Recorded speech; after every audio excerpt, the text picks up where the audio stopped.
Assalamualaikum warahmatullahi wabarakatuh. Alhamdulillah, segala puji bagi Allah yang Maha Pengasih dan Maha Penyayang, yang membalas doa-doa hamba-hambanya apabila hambanya berdoa dan mengingatnya. Pertama-tama, marilah kita panjatkan puja dan puji ke atas kehadiran Allah Subhanahu wa Ta'ala yang mana telah mempertemukan kita di acara Kultum Challenge saat ini dengan keadaan sehat walafiat. Sholawat serta salam tak lupa mari kita junjung kepada Nabi Muhammad Sallallahu Alaihi Wasallam berserta guru-guru kami, orang tua kami, dan pemimpin-pemimpin kami dan muslimin dan muslimat yang terdahulu dan juga yang akan datang. Perkenankanlah saya untuk saat ini untuk membahas mengenai permintaan maaf dan saling memaafkan. Karena pada umumnya manusia dengan segala aktivitas dan keterbatasannya senantiasa kita atau orang lain berbuat kesalahan yang membuat ketidaknyamanan pada sesama. Bisa saja kesalahan tersebut karena perbedaan pendapat atau pandangan, atau dalam saat berinteraksi sosial kadang tercetus senda gurau yang dapat menyinggung antara satu sama yang lain.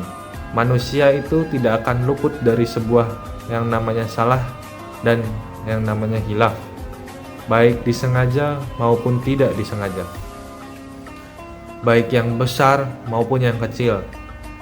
Dan atas sifat manusia itu, kita harus berusaha untuk selalu melakukan introspeksi diri setiap waktu agar kesalahan tersebut tidak terulang lagi.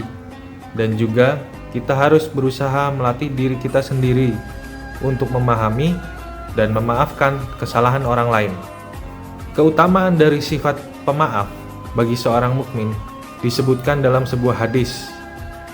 Hadis riwayat Adhab dari Ibnu Abbas yang artinya, jika hari kiamat tiba, terdengarlah suara panggilan, manakah orang-orang yang dahulunya di dunia memaafkan kesalahan sesama manusia?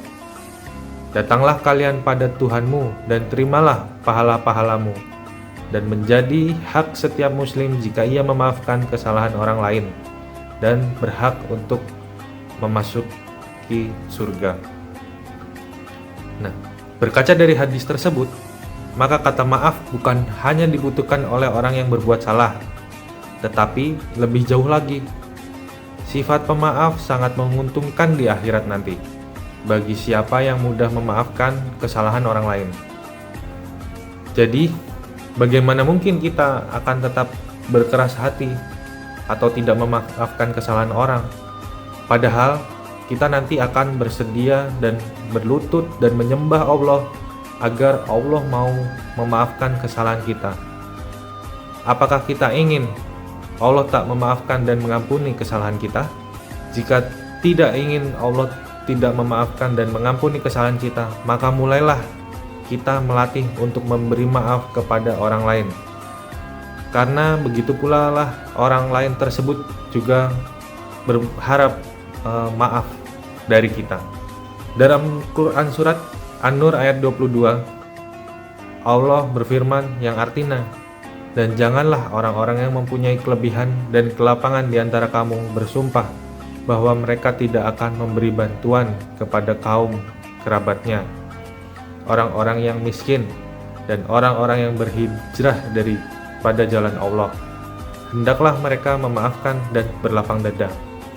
Apakah kamu tidak ingin bahwa Allah akan mengampunimu? Dan karena Allah adalah Maha Pengampun lagi Maha Penyayang, Allah yang Maha mengetahui semua kesalahan kita, dan Allah pun yang Maha mengampuni. Allah saja tahu apa yang ada dalam relung hati kita saat berbuat kesalahan, dan Allah tetap mau memberikan maaf. Sedangkan kita tidak mengetahui relung hati orang lain saat berbuat salah atau membuat tersinggung kepada kita. Mungkin saja orang tersebut melakukan kesalahan tanpa sebuah kesengajaan, atau bukan karena kesalahan, hanya kesalahpahaman. Sungguh manusia memiliki pengetahuan dan pemahaman yang sangat terbatas atas setiap kejadian di dalam hidupnya. Dengan kita ringan memberi maaf, jiwa jasmani rohani kita tetap sehat, menjaga aura positif dalam setiap aktivitas keseharian kita, agar kita tidak terbebani dengan hal yang tidak fana. Langkah-langkah produktif kita akan sangat ringan, nyaman, jika kita menjadi seorang yang mudah memaafkan. Di sisi lain, pada diri pribadi kita harus menguatkan diri sendiri agar selalu berbuat sesuai dengan ketentuan yang ada. Jika bergaul dengan sesama, kita harus belajar pintar-pintar menjaga perasaan rekan atau keluarga kita. Dalam pekerjaan, tatanan formal bermasyarakat, kita juga harus mempunyai batas dan kita harus tahu bagaimana posisi kita saat itu. Dan kita harus juga taat kepada peraturan-peraturan yang berlaku. Hal ini penting agar kita tidak berada dalam posisi orang yang meminta maaf. Karena ini kaitannya adalah hablum minanas, di mana memberi maaf dari seseorang yang kita singgung itu adalah hal penting di hadapan Allah. Kedua, setiap tatanan bermasyarakat ada aturan legal yang formal yang harus kita patuhi karena adanya hukum yang tersemat jika dilanggar. Ini beda konteks dengan sifat maaf tadi, karena tujuannya mendisiplinkan manusia dan tidak semena-mena dalam melanggar peraturan yang ada.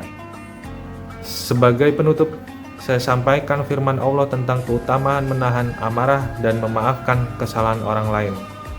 Dari Quran Surat Ali Imran ayat 134 yang artinya, dan bersegeralah kamu kepada ampunan dari Tuhanmu dan kepada surga yang luasnya seluas langit dan bumi, yang disediakan untuk orang-orang yang bertakwa, yaitu orang-orang yang menafkahkan hartanya baik di waktu luang maupun di waktu sempit, orang yang menahan amarahnya dan memaafkan kesalahan orang lain, dan Allah menyukai orang-orang yang berbuat kebajikan.